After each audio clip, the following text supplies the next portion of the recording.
This conference will now be recorded. Hello, thank you for being an exhibitor at an AEM event and for logging in to this online exhibitor educational session. We've designed these sessions to be brief, less than 20 minutes, loaded with practical takeaway, and sometimes with tools. The title of today's session is Best Practices for Measuring Exhibiting Performance, Value, and Return on Investment. Start off talking about some ideas and insights here about this whole measurement thing.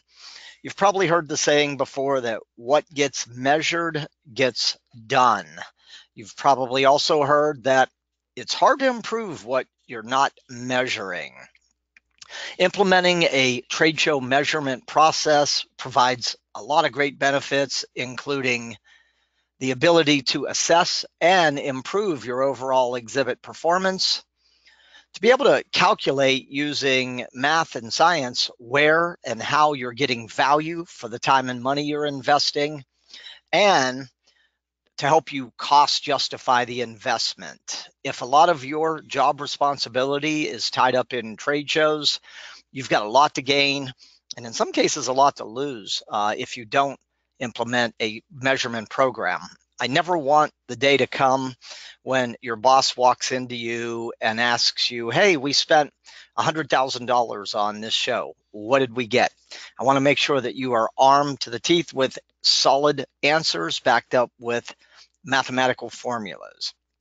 And finally, the ability to prove return on investment as you take the company's budget, which, by the way, senior management in some cases might view as a expense or a necessary evil, and you're able to take this budget and turn it into an investment that is delivering measurable financial value beyond cost, some great things could happen to your career. So let's get started here. When we think about measurement, there's two high-level things that exhibitors are talking about measuring. The first one is return on investment, and the second one is return on objectives. So you'll have to start off by talking to your management and ask them what is it that they would like, to see measured and reported about your trade show program. Return on investment is the financial side of it, of course. It's the return of an investment divided by the cost of the investment. It tends to work best for sales related objectives, and you usually will require sales management's involvement to be able to track your leads and report the ultimate conversion of your leads to sales. The other high level measurement is return on objectives, and this simply means focusing on and defining specific measurable objectives, and then of course measuring against your set objectives. This tends to work best for marketing related objectives, and once again, it'll usually require either the marketing or brand management involvement to measure. So your first big takeaway is to talk to senior management and ask them what they would like to see measured with regard to your exhibiting program. So I'm now going to walk you through quickly some of the basic trade show performance and financial metrics that you can use to implement a measurement process. On the performance side, some of the key metrics will be referring back to your stated goals and tracking your progress, which is return on objective, exhibit interaction capacity and utilization, exhibit attraction efficiency, lead goal, quantity and quality. On the financial side, you'll want to be measuring cost per interaction, cost per lead, the potential revenue value of leads that you captured, soft dollar return on investment, and hard dollar return on investment. And again, I want to strongly emphasize that if you are trying to measure hard dollar return on investment, you're going to have to implement a closed loop lead management system, so you're able to trace the ultimate conversion of your leads. So to help you do this, I'm going to walk you through the formulas, but I'm going to encourage you to download our free exhibiting and financial performance measurement tool. You can access it at tradeshowturnaround.com and use the coupon code AEM. It's a completely free tool. It's the exact same thing I built and use with my clients. So go grab it. It's free. It'll save you a lot of time. You can see an example of what it looks like here.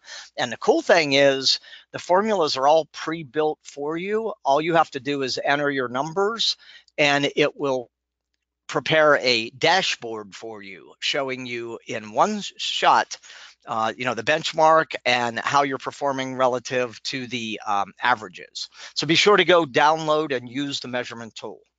Okay, let's get into the metrics here. Performance. Remember, we said early on that trade shows are about face, right? Putting your company identity, your products, and your staff face to face with people who can influence and make buying decisions. So one of the first performance metrics you want to use is to calculate your exhibit interaction capacity. And you may want to follow along with me here, pick an upcoming show on your calendar and go ahead and do this. So you start with the number of exhibiting hours in the show. In my example, there are 16. Then you insert the number of booth staff that will be working your booth on average throughout the entire show. So you're going to want to use your full-time staffing equivalent. And you'll see our footnote on the screen that 50 square feet per staffer is the trade show rule of thumb, 50 square feet per staffer. So if you're in a 10 by 10 booth, you have the space for 2 staff, maybe 3, depending on how much equipment and furnishing you have.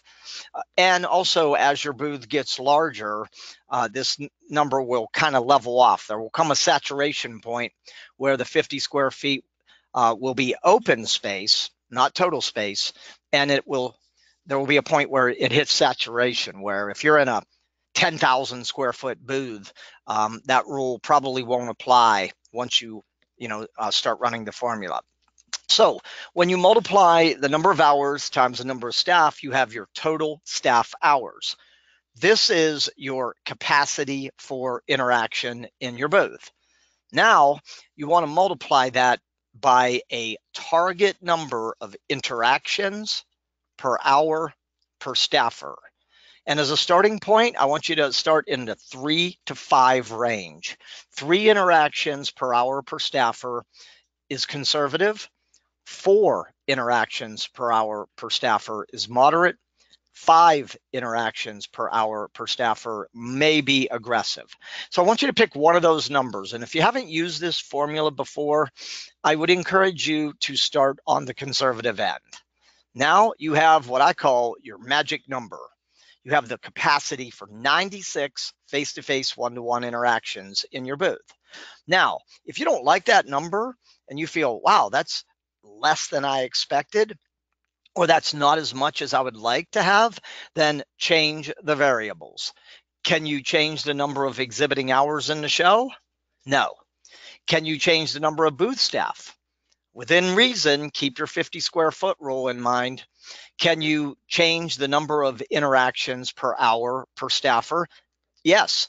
3 things that would impact that would be a good pre-show marketing, so you're in the mind, on the agenda of the right attendees, a well-designed booth that clearly communicates what you do and gives the attendee a reason to stop, and a well-trained booth staff who proactively works the show.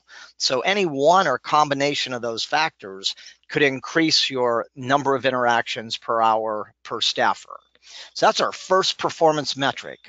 Set an exhibit interaction capacity goal using this formula. Okay. Now, some of you may ask, how do I know how many people we actually interacted with? And one of the quick ways to do that is to take your lead count at the end of the show, the number of leads you captured, and multiply it by 2.4, which is called a stopped to literature ratio. What this means is that industry research tells us that 1 out of every 2.4 people that stop at a booth are interested enough to request information or contact. So you can use that as kind of a quick and easy way to get to your exhibit interaction capacity. Another method would be to have your exhibits manager stand in front of your booth for 3 1-hour intervals over the course of the show and just do a count of how many people stopped at the booth. Or another way is cameras. Today, technology with Bluetooth, wireless, and very small discrete cameras, you could wire up your booth essentially and video the entire show.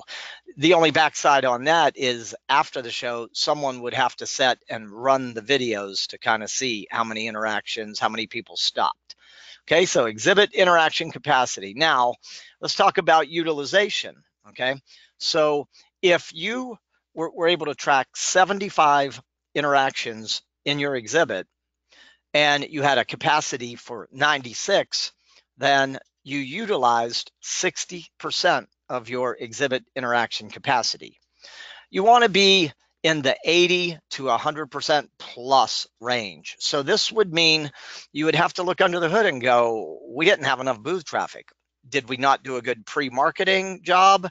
Was our exhibit not well designed? Was it hard to enter? Was our staff spending too much time with people in the booth? Were they not being proactive? So you would want to take a look to try to figure out, why did we not utilize more of our interaction capacity? Number 3, exhibit attraction efficiency. Okay, this formula is to take the number of exhibit interactions, okay, and divide it by the number of people in the show audience that match your profile. So you would want to look at your exhibitor prospectus to look at the types of companies attending, the job functions and titles, and the geographical areas, or talk to your account exec at AEM to see if you can get an accurate count of how many people attending the show match your profile.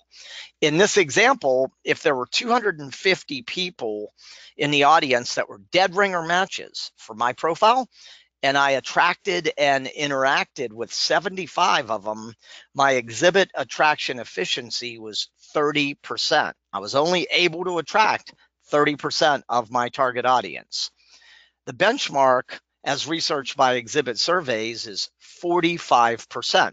So if you're below the benchmark, you're going to want to look at the similar things I mentioned before, like how well did you do in your pre-marketing? Was your exhibit designed properly to communicate what you do and give the attendee a reason to stop?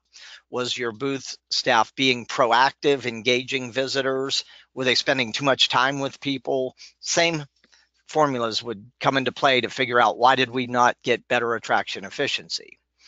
Number 4, as we said in our lead management educational session, if you're not writing orders at the show, the real product is leads. Therefore, we strongly encourage every exhibitor to set a clear and specific lead goal, and then to measure both quantity and quality. So let's say my lead goal is 40 and I captured 35. Well, from a quantitative standpoint, I achieved 88% of my lead goal, which is not bad, right?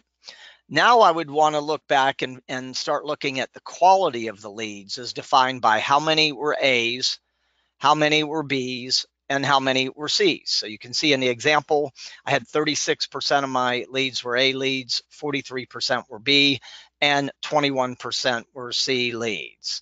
Okay, now obviously we'll talk about this in hard dollar ROI, but what I'm going to want to be tracking after the show is how many of my leads convert to meetings, proposals, sales orders, and ultimately the dollar amount of the sales generated from my leads. So the performance metrics, those are 4 simple, easy to apply metrics that any exhibitor could use to start improving their performance right away. Let's move to financial metrics, okay? This is cost justification. Where did we get value from the show? Well, remember, we said trade shows are about face, right? And there is a cost to generate a face-to-face interaction. So we should be measuring this at a show. It's very simple to measure. Take your total show investment, in my example, 10,000, divide it by the actual number of exhibit interactions, which in here is 75, and your cost per interaction is $133. So that raises a question. Is that good? Is it bad? Is it high? Is it low? Well, if you compare it to the average cost of a business-to-business field sales call, which is $596 to $1,114, then you are generating face-to-face interactions for your company well below the cost of a field sales call. So that's financial metric number one. Measure cost per interaction and compare it to the cost of a field sales call. Number two, cost per lead. I think every exhibitor should be measuring this. I'm surprised at how few do. So you take your total show investment, you divide it by the number of leads captured, and you have your cost per lead. In my example, a $10,000 investment, I captured 35 leads. My cost per lead was $286. Is that good? Is it bad? High? Low? Well, the first thing you'll want to compare it to is the average cost of a B2B trade show lead in North America. So in this example, the research, according to Exhibitor Magazine, is the average cost is $283. So I was a little above the average. So the next thing I would want to compare it to would be my average sale amount or the value of a customer. For example, if I have a $500 sale and my cost per lead was $286, I'm in trouble. More than 50% of the revenue I would generate from that lead is going to be devoured by my lead acquisition cost. On the other hand, if I'm selling a $28,000 product or service, I'm not doing so bad. So you should be comparing your cost per lead to the average cost of a lead, your average sale amount or value of a customer, and across the portfolio of shows that you do. So, in one show, you might have a cost per lead at $286. In another show, it might be $1,100. And so this is a great metric to use across shows to figure out what shows are working and which shows might not be working. Number three, marketing managers love this metric because it gives them a quick way to show the value they generated for the company. It's the potential revenue value of the leads they captured. So let's say that 28 of your leads were A and B level quality leads, and your average sale amount is $5,000. In this example, you generated $140,000 of A and B level potential revenue for your company. If you divide that by your show investment, in this example of $10,000, then you have generated 14 to 1 soft dollar payback. So $1 in generated $14 of A and B level potential revenue for your company.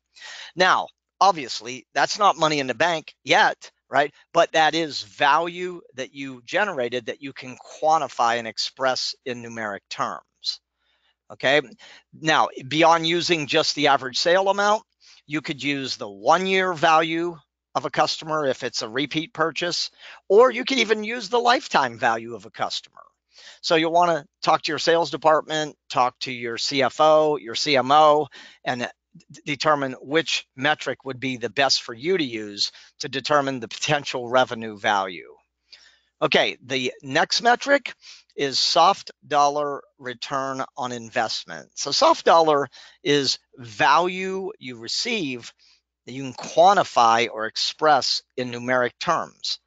It's value, it's not cash, right? Because it's not in the bank, but it is value that can be measured.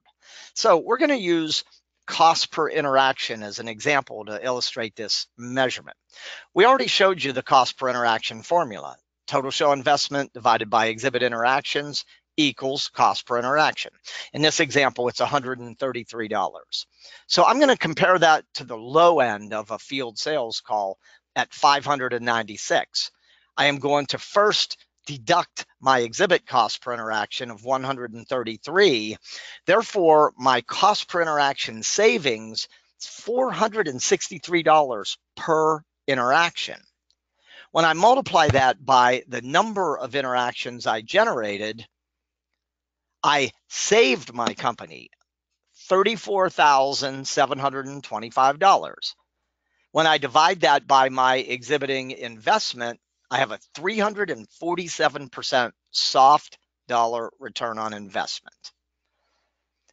Hard dollar return on investment. Okay. Now, this is purchase orders, checks, money in the bank, right? So at some point in time, you're going to have to be able to trace back the leads that you generated and how many of those converted to business and how much revenue did that deliver to get to true hard dollar return on investment. So in my example, let's say it is 6 months after the show and I'm able to trace $75,000 back to the leads we generated at the show.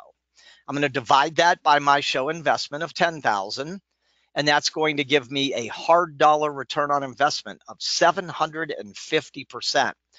$1 in generated $7.50 of top line revenue back to my company. Remember, as I said earlier, though, if you're going to use this metric, you're going to need a closed loop system so you can track your lead conversion. And I strongly encourage you, if you haven't watched it yet, watch our best practices on lead management to help you set up a closed loop lead system. And sometimes, right, I'm showing you the top line formula. You might need to use gross margin versus top line revenue. Okay, bonus tip here. The end game of measurement is to create an exhibiting performance and return on investment report. And as you can see on the screen here, it has 14 sections. Okay, and this will help you capture every show you do. So if you set this up in a Word doc with some Excel spreadsheets, you'll have it and you can use it across all of your shows. And you can see there's a lot in here. There's a few things I want to point out. The financial metrics and the return on objectives are included, but you want to be looking at things like what did we do to market the exhibit and how well did it work? Was our exhibit design effective? Did we have a good demonstration or presentation in the booth? If you're doing hospitality or sponsoring events, you're going to want to include information about that.